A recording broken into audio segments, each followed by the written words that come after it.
Hello అండి. చాలా మంది పేషెంట్స్ ఐవీఎఫ్ పేషెంట్స్ మెయిన్‌గా గర్భసంచి పొరల గురించి వీళ్ళకి చానా డౌట్స్ ఉంటాయి. గర్భసంచి పొరలు థిక్‌నెస్ ఎంతుండాలి మేడం? క్వాలిటీ ట్రిపుల్ లైన్ ప్యాటర్న్‌లో ఉందా? బ్లడ్ సప్లై సరిగ్గా ఉందా? లేదా? అని అడుగుతుంటారు. ఈరోజు మనం ఈ వీడియోలో గర్భసంచి లైనింగ్ ఎంత ఉండాలి? దీంట్లో బ్లడ్ సప్లై ఎలా ఉండాలి? ప్యాటర్న్ ఎలా ఉండాలి?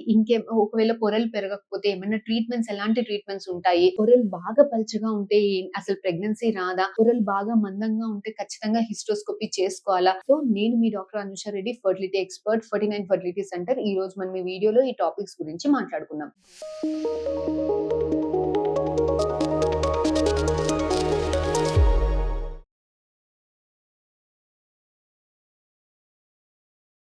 యూజువల్‌గా గర్భసంచి లైనింగ్ మంచిగా ఉంటే 8 ఉంది. ట్రిపుల్ లైన్ ప్యాటర్న్‌లో ఉంది. బ్లడ్ సప్లై చాలా బావుంది అనంటే ప్రెగ్నెన్సీ వచ్చేదానికి అవకాశాలు చాలా చాలా ఎక్కువగా ఉంటాయండి.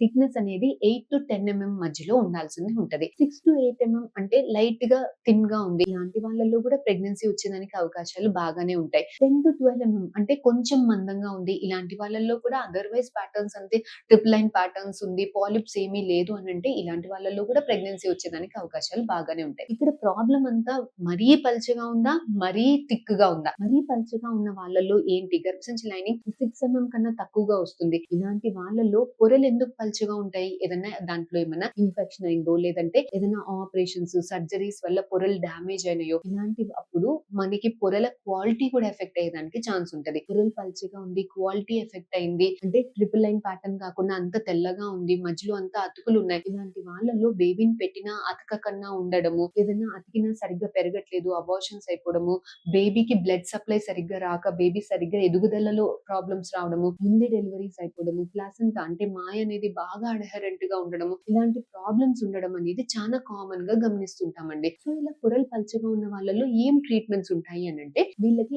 ఐవీఎఫ్ కన్సెప్షన్స్ లో ఏంటి అనంటే పొరలు పెరగడానికి కొన్ని బయట నుంచి ఏమైనా ఒంట్లో హార్మోన్స్ సరిగ్గా లేవేమో అని బయట నుంచి ఈస్ట్రోజన్ హార్మోన్ డోసేజెస్ అనేవి ఎక్కువగా ఇవ్వడం జరుగుతుందండి. సో ఇలా డోసేజెస్ ఎక్కువ ఉన్నా కూడా సరిగ్గా మనకి పొరలు పెరగట్లేదు అంటే అసలు లోపల పొరలు ఎందుకు పెరగట్లేదు అని గర్భసంచిలో కెమెరా వేసుకుని లోపల ఏదైనా ఇన్ఫెక్షన్ లాంటి సైన్స్ ఉన్నాయా, లోపల ఏమైనా అతుకులు ఉన్నాయా, క్రానిక్ ఎండోమెట్రైటిస్ అనే కండిషన్ అతుకులు ఉందా, అడిషన్ సాషర్మన్స్ సింటమ్స్ కండిషన్స్ ఏమైనా ఉన్నాయా చూసుకొని దానికి తగ్గట్టుగా అంటే ఇన్ఫెక్షన్స్ ఉంటే ఇన్ఫెక్షన్ కి సంబంధించిన మెడిసిన్స్, లేదు అతుకులు ఉన్నాయి అంటే అతుకుల్ని మొత్తం క్లియర్ చేసి లోపల పిఆర్పి ట్రీట్మెంట్స్ అంటాం. అంటే మన బ్లడ్ లో కొన్ని స్టెమ్ సెల్స్ ఉంటాయి, కొన్ని అలాంటి సెల్స్ ని సపరేట్ చేసి హిస్టోస్కోపీ గైడెడ్ పొరల లోపలికి ఇంజెక్ట్ చేసినప్పుడు కొత్త పొరలు తయారీ అయ్యి క్వాలిటీ పెరిగేదానికి, థిక్నెస్ పెరిగేదానికి, లైనింగ్ పెరిగేదానికి, ప్రెగ్నెన్సీ వచ్చేదానికి అవకాశాలు ఎక్కువగా ఉంటాయి. సో పొరలు పల్చగా ఉన్న వాళ్ళకి ఫస్ట్ మెడిసిన్ డోసేజెస్ ఇంక్రీజ్ చేస్తాము. అలా కూడా రావట్లేదు అంటే న్యాచురల్ పద్ధతిలో వాళ్ళ ఒంట్లో ఎగ్ పెరిగేలాగా కొన్ని ట్రీట్మెంట్స్ ఇస్తాము. అలా కూడా అవ్వట్లేదు అంటే కొన్ని సపోర్టివ్ మెడిసిన్స్ పెడతాము. అలా కూడా అవ్వట్లేదు అంటే కెమెరా వేసి ఇన్ఫెక్షన్స్ ఉన్నాయా, అతుకులు ఉన్నాయా చూసుకొని వాటిని క్లియర్ చేసి పిఆర్పి ట్రీట్మెంట్స్ అనేవి చేస్తుంటామండి. సో ఇలాంటి ట్రీట్మెంట్స్ చేసినప్పుడు చాలా మందికి అంటే ఒక 100 మందిలో 90 మందికి, 95 మందికి పొరలు అనేది పెరిగేదానికి అవకాశం ఉంటది. కాకపోతే కొంతమందికి అంటే బాగా ఇన్ఫెక్షన్స్, టీబీ లాంటి కండిషన్స్ ఉంది. ఇలాంటి టీబీ లాంటి కండిషన్స్ ఉన్నప్పుడు కూడా కొంతమందికి మెడిసిన్స్ ఇచ్చి టీబీ ట్రీట్మెంట్ ఇచ్చి చేసినప్పుడు బాగానే ఉంటది. కానీ కొంతమందికి మాత్రం బాగా ఎండోమెట్రియం డ్యామేజ్ అయిపోయింది, బాగా అబార్షన్స్ చేసినప్పుడు బాగా స్క్రాచ్ చేశారు, బాగా లైనింగ్ డ్యామేజ్ అయింది. ఇలాంటి వాళ్ళలో లేదంటే గర్భసంచిలో ఏమైనా ఫైబ్రాయిడ్స్ ఎంతకన్నా ముందు ఉన్నాయా, అలాంటి సర్జరీస్ చేసినప్పుడు ఏమైనా ఎండోమెట్రియం డ్యామేజ్ అయింది. ఇలాంటి వాళ్ళలో మనం ఎంత ట్రీట్మెంట్స్ చేసినా కొంతమందికి మాత్రం రిపీటెడ్ గా థిన్ ఎండోమెట్రియం 2 కంప్లీట్ యాషమన్స్ అంటాం. సో ఇలాంటి వాళ్ళలో మాత్రం ఎవరికో ఒకరికి 100 మందిలో ఒకరికి సర్గేసి దాకా కూడా వెళ్లాల్సిన అవసరం ఉంటుందండి. సో ఇది గర్భసంచి పొరలు పల్చగా ఉన్న వాళ్ళలో. గర్భసంచి పొరలు మందంగా ఉంది అంటే 14 కన్నా ఎక్కువగా ఉంది, ఇలా థిక్నెస్ మందంగా ఉన్నప్పుడు లోపల ఏమైనా పులిపిర్లు ఉన్నాయా చెక్ చేసుకోవాల్సింది ఉంటది కెమెరా వేసి. అలాంటివి ఏమైనా ఉంటే పాలిపెక్టమీ చేసుకుని